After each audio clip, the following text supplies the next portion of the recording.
Embrace the probability of your imminent death. And know in your heart that there's nothing I can do to save you. Hello everyone, Jester Bell is here, continuing the journey of the wonderful films that are coming out in 2025 from Hollywood. And wouldn't you know it, we have another Disney remake to review. Isn't that wonderful? After Snow White came out, we were all just begging for more Disney remakes, but an unfortunate tragedy is happening with this Disney remake. In fact, it may be the saddest thing that has happened all year. So, here's what you need to know going into this review of Lilo and Stitch. I am not a fan of the original Lilo and Stitch.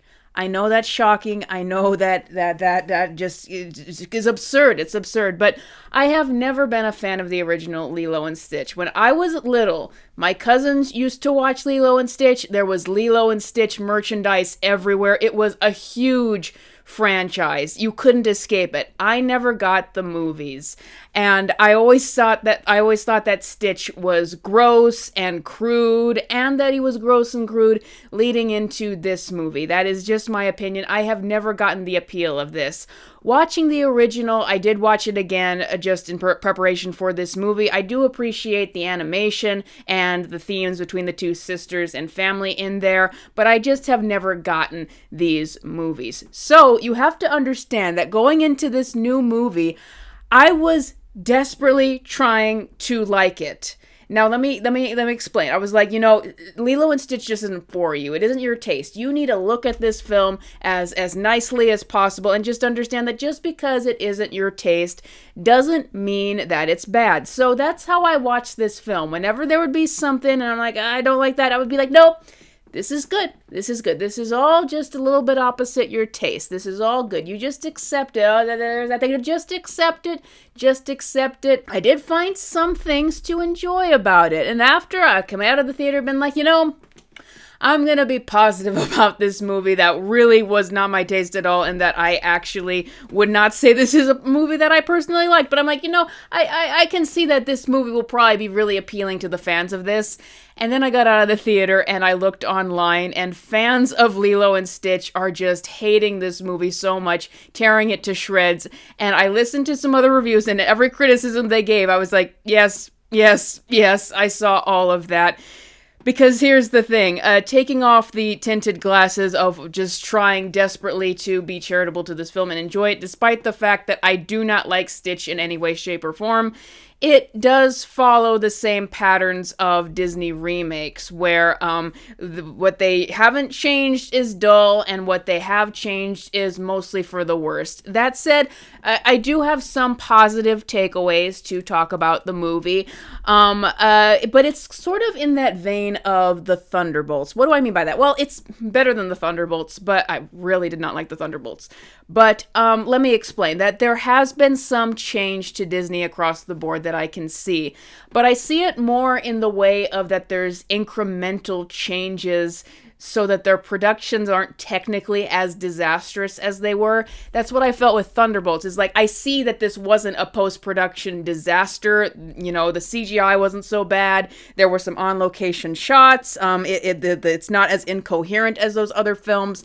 But that still doesn't mean that it's good. It just isn't as much of a disaster. So going into Lilo and Stitch, things that I thought were good about it, Disney movies, they always had that thing classically where they could hit you in the feels and pull the heartstrings when it comes to themes like family and all of that. And that's what this movie did at some points, where with the sister relationship, they're really trying to pull your heartstrings. And there were times where I definitely felt something for the characters and their performances. Now, this other positive I'm going to mention, I think I'll get a lot of hate for, but they made changes to the main alien characters in the movie, and they're played by Billy Magnuson and Zach I can't pronounce his last name, but anyway, they actually, because they're trying to save money on this movie, good on them, I guess, for saving money, they actually don't appear in alien form. They appear in human form with their special technology for most of the film.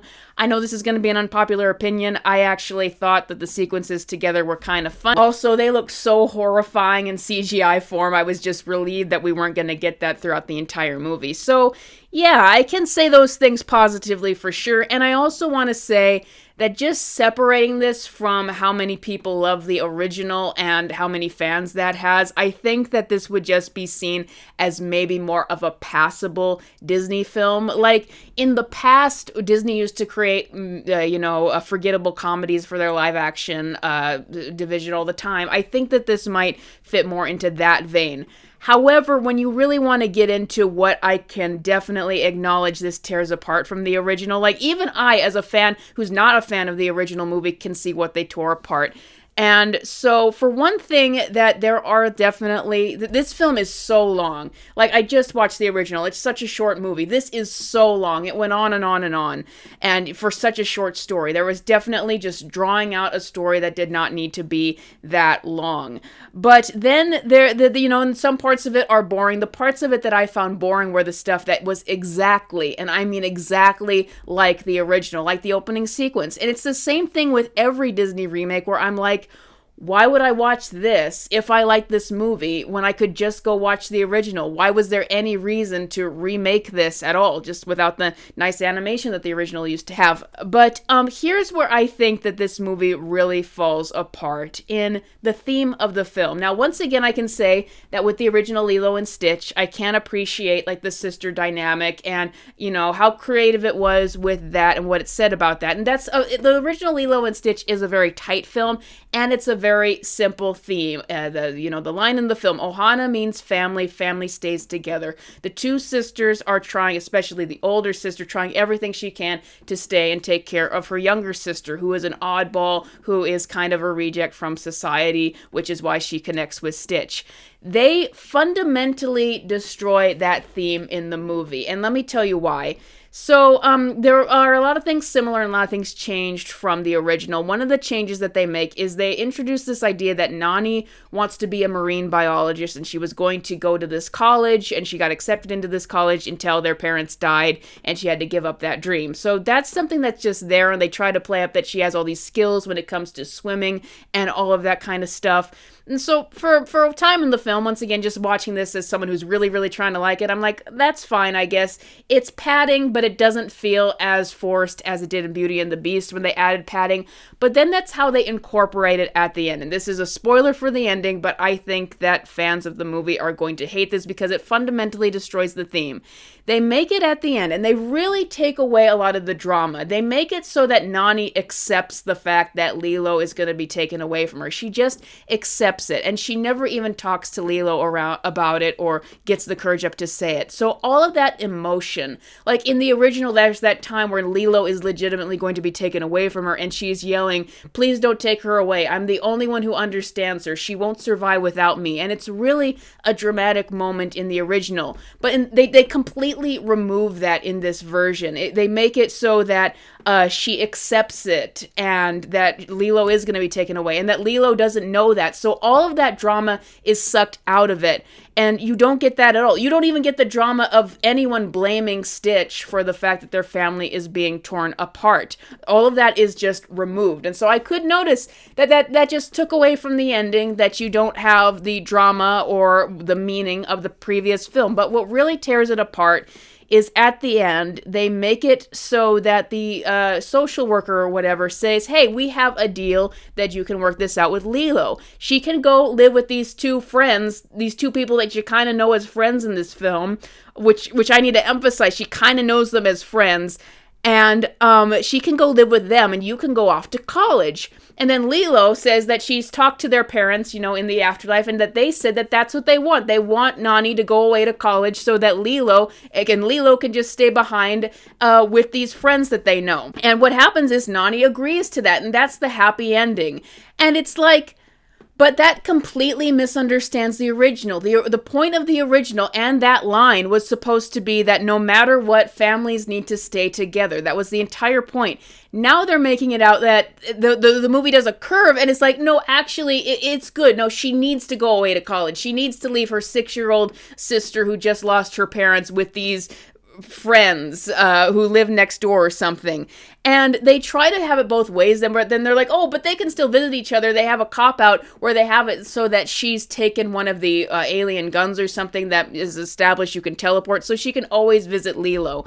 And it's like, this is one of the moments in the film where, they really hit you in the feels with the sisters reuniting at the end and all of that. But I'm like, but you copped out here. You're trying to have it both ways. You're trying to say that families should stick together and also say that you should actually go away and pursue your dreams. And I hate to say this, but I think that this goes back into some sort of the warped theming that Disney movies have had lately. I think that they were really working on Nani to try to make it seem like more of an empowering thing in their mindset of what's empowering these days. But I'm like, what is more empowering, Disney? The original Nani was empowering. It was this girl who has to take care of her younger sister when their parents have died, and she is sacrificing everything in order to take care of her and keep them together. So what's more empowering? Sacrificing your dreams and your education and your career in order to take care of your 6-year-old sister because life happened that way? Or leaving your 6-year-old sister alone with people who aren't family so that you can go pursue your career or whatever. Like, which is the more empowering thing? It's like their mindset is so warped on that level. It's like Spider-Man 2 understood this perfectly. Like, sometimes you have to give some things up to do the right thing. And that would have been a strong theme at the end of this movie, that she is giving up her dream in order to take care of family, because that is what is most important. But they completely blew that up in the film. And I think that is another example of Disney remakes just misunderstanding the original. It's like when they make changes, it's always for the worst with these films. So even though you get some sweet moments in there, if you really think about it, if you really think about the themes and what it's saying in there, it's just messed up, and it fundamentally misunderstands what the original film was trying to say, and it makes it more complicated because that kind of theme is tacked on the theme of family, and it becomes about follow your dreams, and also becomes about you're not a bad person just because you do bad things here and there. That's another theme in the movie with Stitch and Lilo. So it's like they added on all these new themes to try to, I guess, throw more stuff onto it, but they misunderstand the original. And that's why I think that super fans are really going to hate this movie. And like I said, I really was trying to like this film, but if you really want to think about it, then that's what the film is saying at the end. And no amount of manipulation for the feels from Disney changes that. So, for other elements of the films, yeah, it is generally what Disney remakes do. They take things and they make them worse than the original. I do think that the casting was kind of charming. The little girl who played Lilo in this film was so cute, but it is, like, I think that they leaned into more of how adorable she was rather than what a weirdo and an oddball she was, which was the entire point of the original. Same with Nani. I feel like they made her more just the older sister, rather than the character who was very, very fiery that the one from the original was. Oh, one thing I will say is one thing that I did like about the original was the character of Cobra Bubbles. You know, this character who is serious and deep voiced and scary, and that's why it's funny, because he's a social worker, and you find out the twist at the end is he's actually a CIA operative who is investigating this alien. They completely blow that up in the film. They make it so that there's a different social worker from the beginning, and that we actually follow Cobra Bubbles from the beginning, where he said he's following them in his car and being like, I have to go undercover. So we literally ruin the entire point of his character by ruining the twist, so we actually watch him go undercover, and he's also nothing like the character from the original. The reason why Mr. Bubbles was funny is because he was so serious and stoic and shocking. This new character, he's silly from the beginning, so they've completely destroyed him. So, like, that's what Lilo and Stitch is. And once again, I think that it's sort of like I'm more negative and yet more positive than other people are going to be. I'm more negative because I don't like Lilo and Stitch in the beginning, in the first place. It's not a movie I really care about. On the other hand, the fact that I have no emotional attachment to it means that I'm not going to be as furious as other people. But here's the unfortunate thing about all of this. Now Lilo and Stitch, it's just like Disney's incrementally trying to make things better so that they aren't the production disasters that they were, but they're still not making good films, and they're still not making new films. It's the same thing with Thunderbolts, like incremental changes from the disasters that were Snow White and Brave New World are not enough. And it convinces me, like, unless you completely overhauled the company with all new people, like, when are they going to make anything good again? But here's the problem, is it doesn't matter. because this movie is already tracking for like $300 million opening weekend, and its budget is only $100 million. It's already going to make its money back. It's easily going to make $1 billion unless it drops like 90% in its next weekend. But like I said, this movie pulls the heartstrings. It's got those beats, silly characters and stuff that I think that mainstream audiences are going to be fine with. And it's already pulled in like over $2 billion worth of merchandise in just the marketing place, the marketing lead up. So, guys, do you know what this means? We are never going to get rid of live action Disney remakes now. No matter how many YouTube videos are out there after this film breaking down that it's garbage and everything that it misunderstands from the original and how terrible it is, if this movie is going to turn a profit, a huge profit. And that means that Disney will never let up on live action remakes. That's so sad. They're going to do live action remakes of Frozen, Moana, anything that they haven't done a live action remake of, you can guarantee that will happen. Because mainstream audiences, after everything, proved that they will still show up for them. Now, they might have made it better than something like Snow White, which was one of the worst Disney movies ever made. But they're still going to be bad. They're still going to be poaching off the original. And it goes back to what I was saying early in the beginning is watching this film, I'm like, why, with every Disney remake, why would I watch this when I could just watch the original? They're even worse than sequelizing films because it's like they devalue the original by acting like it needs to be remade and everyone watches that one, only it's worse this time. They completely devalue the originals. And we are just staring at this void where they will never stop with these films now because audiences could not let go of simple nostalgia to just refuse to go see them.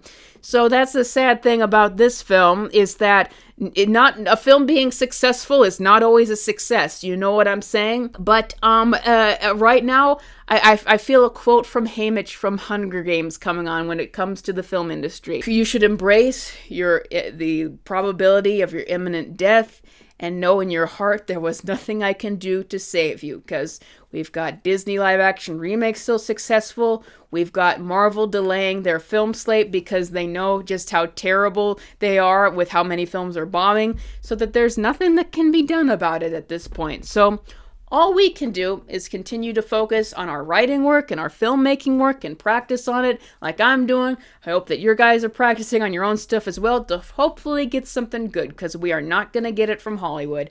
That's all I got for you guys today. I got a lot of more videos to talk about, including the delay of Avengers Doomsday. What did you think about Lilo and Stitch? Did you hate it more than I did, or did you like it more than I did? Let me know in the comments below, and I will see you guys next time.